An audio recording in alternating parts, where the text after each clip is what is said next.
Welcome to the FC Cincinnati Season Review for 2022. A statistical driven review and story of Cincinnati's progress in the MLS, an analysis of their squad, goals and season performance. Thank you for joining us, and please drop a like on the video. It earns the team an extra point towards Cincinnati's final season total. It could make all the difference.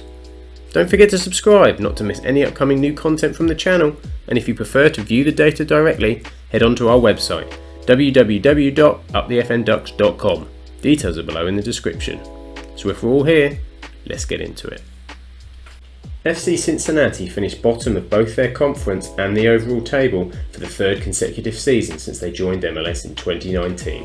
The team only won 4 times all season in the league, with only one of those victories coming at the new TQL Stadium. They conceded 74 goals in 34 games in total, which is one of the worst records in MLS history. Unfortunately, Cincinnati did again not get to compete in the US Open Cup, as it was cancelled for a second year in a row due to the COVID-19 pandemic. Pat Noonan joins Cincinnati as his head coach, appointed as his first managerial position, having been an assistant supporting both Philadelphia Union and LA Galaxy, as well as the United States national team. A multi-time MLS Cup winner as a player, Noonan at 41 will be hoping to make his mark in management, and brings with him Chris Albright from Philadelphia Union, who will take up the role of general manager and has been responsible for the off-season transfers. Anything that looks like progress at the conference will be seen as a step in the right direction this season for Cincinnati. Alec Khan was on the periphery of the Atlanta first team, with Brad Guzan their number 1 goalkeeper, and joined Cincinnati on a 2-year contract. Having been at Atlanta since 2017, his opportunities had been sporadic, with only 30 appearances over a 5-year period, keeping 5 clean sheets during this time.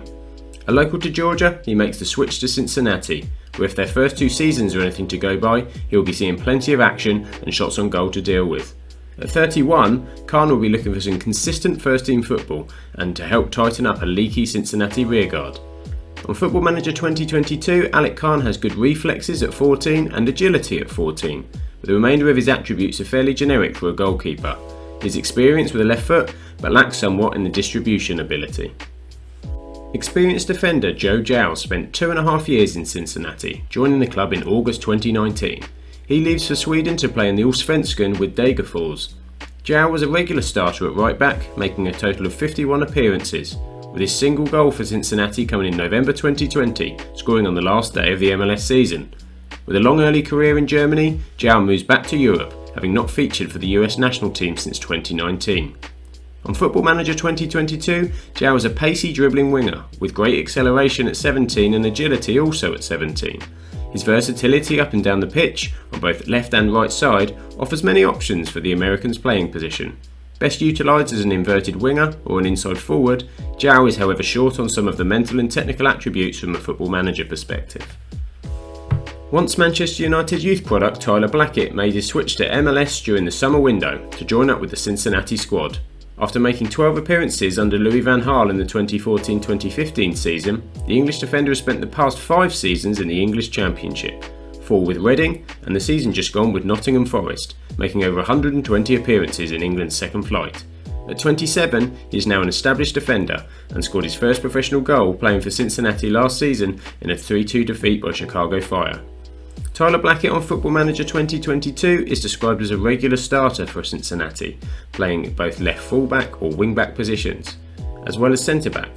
A left-footed defender, he has a good first touch at 14, with natural fitness his best attribute at 16. He also holds the player trait gets forward whenever possible, which is useful when he's using an attacking role in his fullback position. South African defensive midfielder Kamahela Mokotjo leaves, having not made many appearances for Cincinnati. However, Mokotjo was somebody on a big financial contract and was clear that Cincinnati were looking to move him on. His 2 seasons with the club saw him make 22 appearances in the MLS. A former South African international, Mokotjo leaves into the free market, who at the time of recording had not signed a contract with a new club. Football Manager 2022 has some reasonable stats for the South African.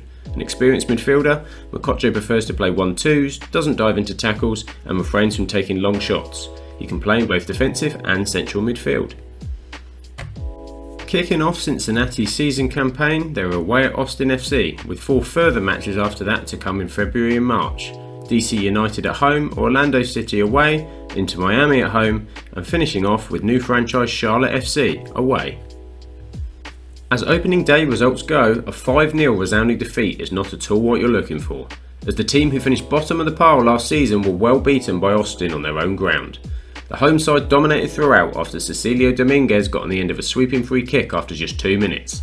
Alexander Ring and Sebastian Driussi added their names to the score sheet in the first half, before Dominguez added his second. A disappointing own goal from new signing Alec Khan for the 5th capped off a start to forget for Cincinnati. Matchday 2 opponents DC United were coming off a 3-0 victory on opening weekend against new boys Charlotte FC. With the game goalless with 10 minutes to play, Cincinnati would have fancied their chances as DC were reduced to 10 men.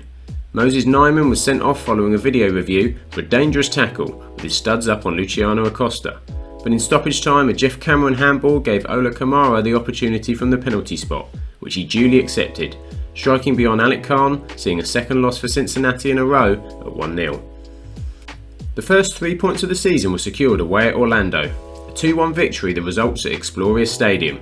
Despite Orlando controlling possession and having twice as many shots as Cincinnati at 18-9, Alec Khan was much the busier keeper, making 5 saves throughout the 90 minutes. Prior to the game, Cincinnati were on a 14-match losing streak which dated back to last season, as it was a Brandon Vasquez double which did the damage. His first on 13 minutes saw him latch onto a well-timed Luciano Acosta through ball before slotting in the far corner. Orlando levelled through Junior Urso, profiting from a Facundo Torres cross. The match-winning goal was scored on 53 minutes, as again Vasquez headed home from a Dominic Badgie assist to end Cincinnati's barren run. Riding high from that win, Cincinnati welcomed a struggling Inter Miami and duly dispatched their opponents with a 3-1 victory. A frantic first half an hour saw a 2-goal lead installed by Cincinnati, with Ronald Matarrita first caressing a low crossing to the far corner before turning provider with a left-sided whip cross to be met by the head of rising Brandon Vasquez. Gonzalo Higuain replied from the penalty spot before Cincinnati missed a penalty of their own from Acosta, before Vasquez settled the tie with a header from another Matarrita cross, his 4th in 2 games and a 2nd win in successive weeks for Cincinnati. The final match in April for Charlotte saw them chasing their first MLS away win in their opening season. Their opponents on matchday 10, Orlando City, had raced into a 2-goal lead by half-time. Fullback Ruan on 16 minutes scored the first before turning provider to assist Facundo Torres.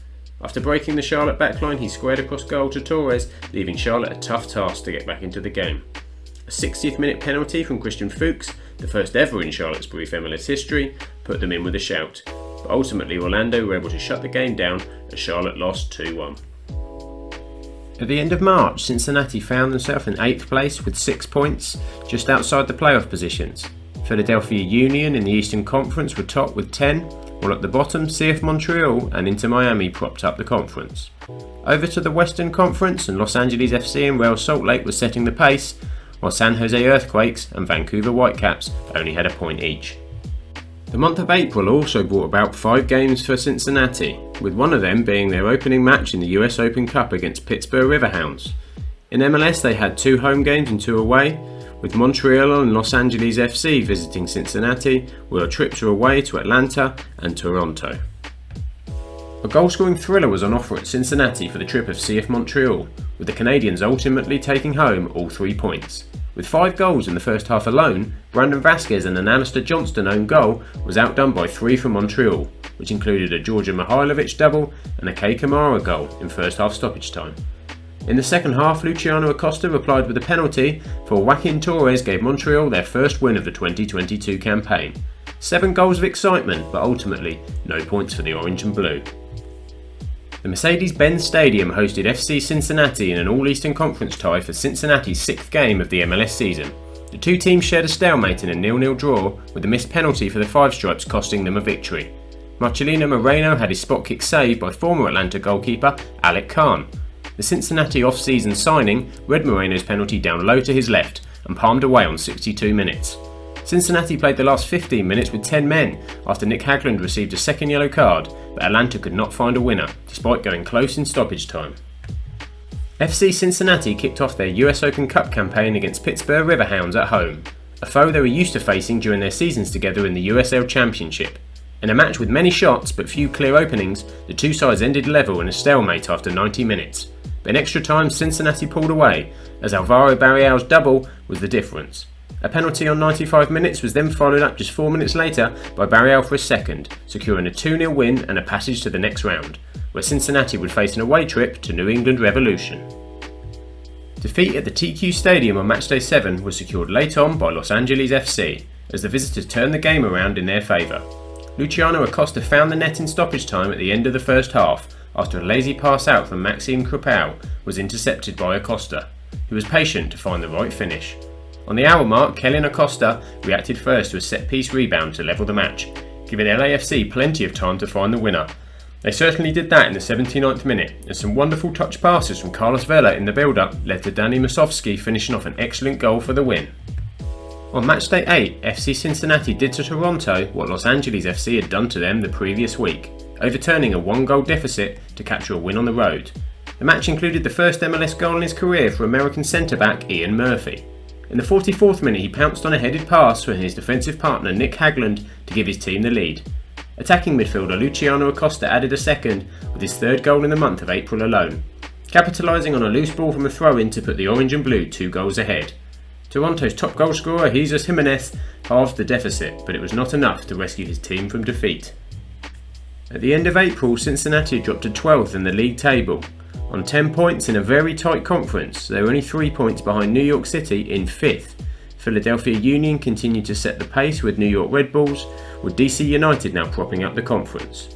On the western side, LAFC and Austin FC were the 2 highest point scorers in both conferences, with San Jose Earthquakes and Vancouver Whitecaps still propping up that division. The month of May proved to be a very busy time for Cincinnati as they faced 6 matches. Toronto and Montreal were return matches in the MLS, while New England Revolution were played twice, one of which was the next round of the US Open Cup.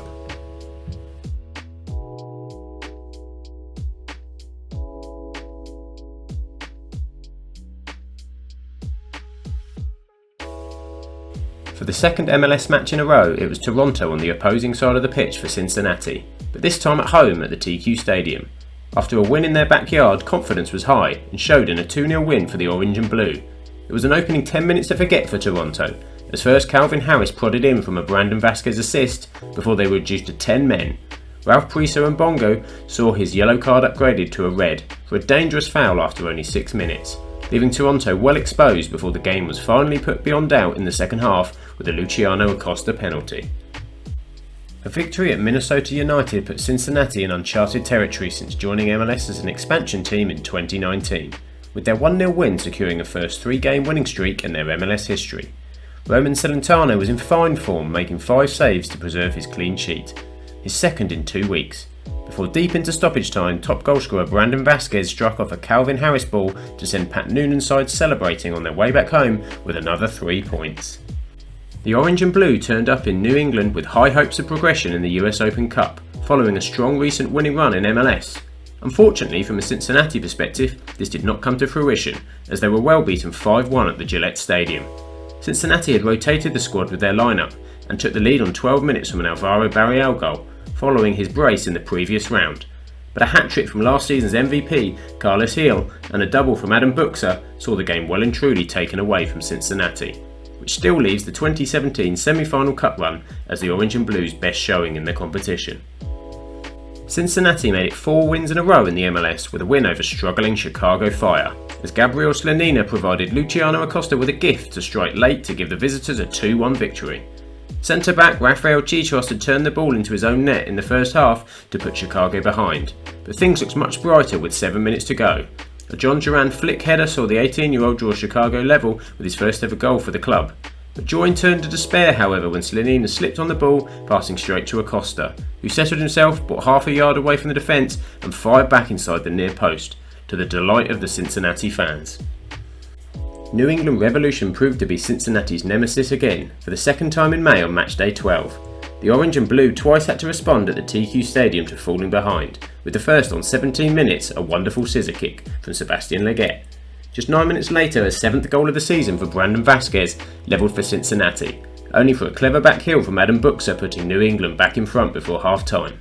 Just before the hour mark, Alvaro Barrial responded with a controlled finish of his own, directing a Dominic Badgie cross goalward.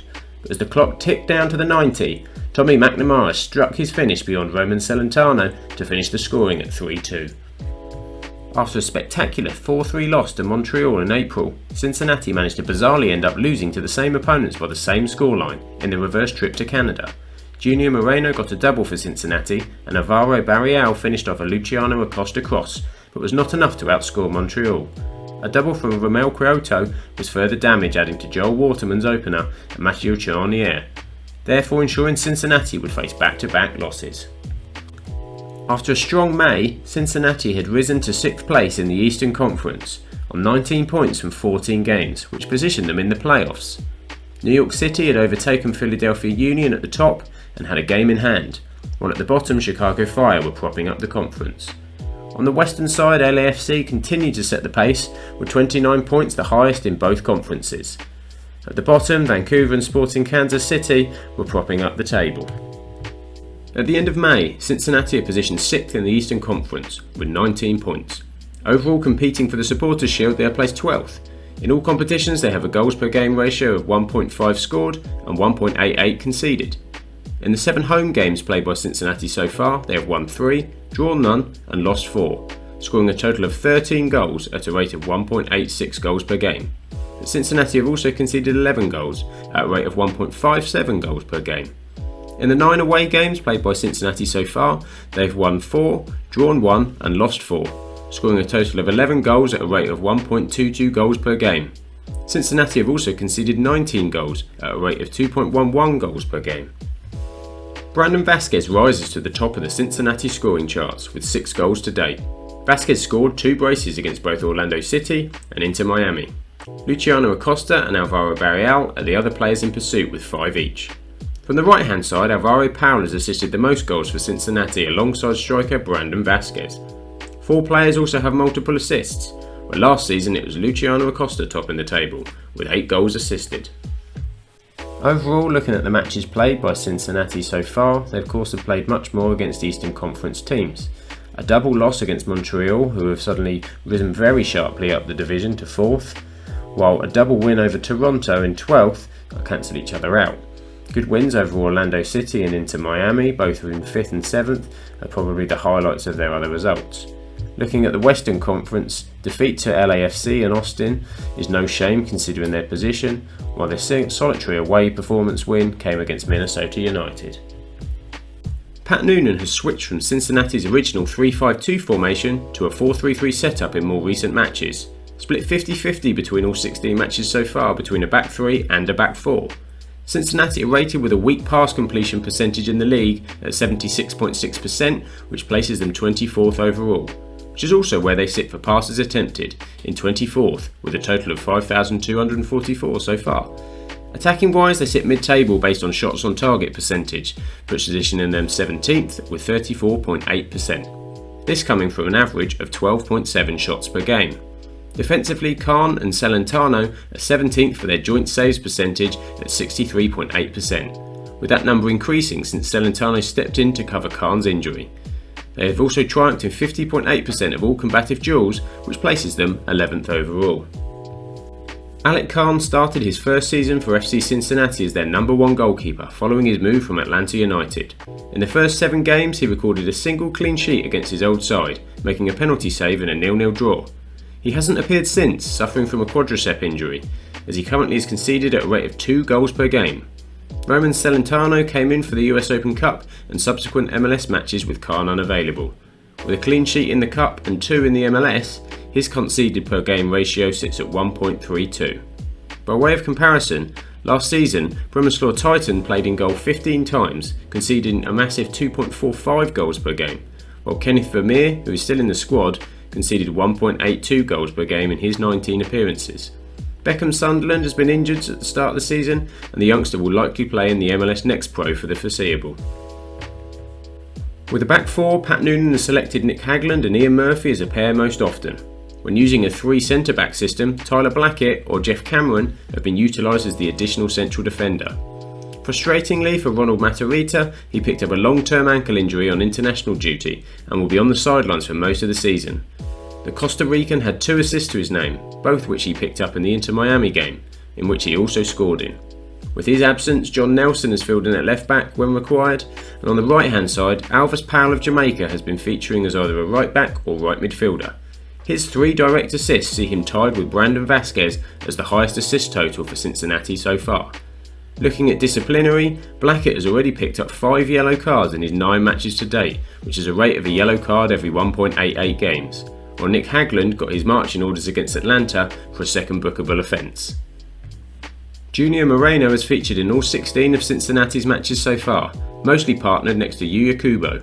Together in the centre they're joined by Luciano Acosta, who often plays slightly further forward.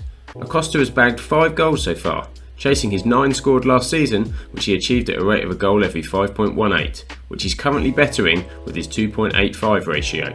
Zico Bailey is another consistently used alongside Moreno, and is the only other player in midfield list who has recorded an assist, with 2 in his case.